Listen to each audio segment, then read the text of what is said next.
کافی خواتین ہمارے پاس آتی ہیں کہ ان کو پریگنینسی میں خارش شروع ہو جاتی ہے.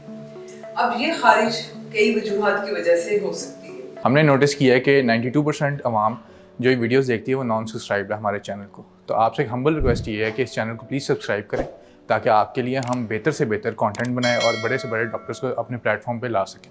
Thank you. I am Professor Shamila Ijaz Munir, obstetrician, gynecologist and IVF specialist. I am professor in Gangaram Hospital, Fatima Jinnah Medical University, Lahore. میری اسپیشلٹیز میں IVF ہے, یوروگائنی ہے اور complicated pregnancies ہیں. I have done MRCOG, FRCOG from UK, FACOG from America, MHPE from Pakistan اور diploma in IVF and in urogynae from Germany. مجھ سے consultation کے لیے دیے گئے لنک پہ کلک کر. السلام علیکم. آج میں بات کرنا چاہوں گی ایچنگ ان پریگنینسی. کافی خواتین ہمارے پاس آتی ہیں کہ ان کو پریگنینسی میں خارش شروع ہو جاتی ہے. اب یہ خارش کئی وجوہات کی وجہ سے ہو سکتی ہے. پریگنینسی میں آپ کے ہارمونز چینج ہوتے ہیں, اس کی وجہ سے بھی خارش شروع ہو جاتی ہے. پھر کچھ ایسے آپ کے اسکن کے کنڈیشنز ہیں جس کی وجہ سے یہ پرابلم ہو سکتی ہے.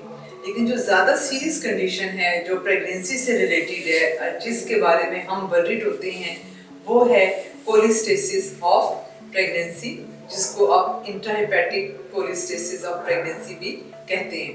اس میں کیا ہوتا ہے کہ آپ کا جگر جو ہے وہ تھوڑا کام اس حساب سے نہیں کر رہا ہوتا جس حساب سے نارملی وہ کرتا ہے. Under the stress of pregnancy اس کے جو ہارمونس ہیں وہ باڈی سے سکریٹ نہیں ہوتے, اب وہ پائل اپ ہونا شروع ہو جاتے ہیں باڈی میں, جس کی وجہ سے خارش شروع ہو جاتی ہے.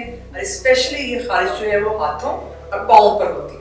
تو پیشنٹ جب ہمارے پاس آتی ہے کہ جی خارش بھی ہو رہی ہے, ساتھ میں ریڈ ریڈ سے اس کے اسپاٹس بھی بنے ہوئے ہوتے ہیں, اس کے لیے بہت ضروری ہے کہ ہم پہلے تو رول آؤٹ کریں کہ یہ کنڈیشن ہے کہ نہیں ہے.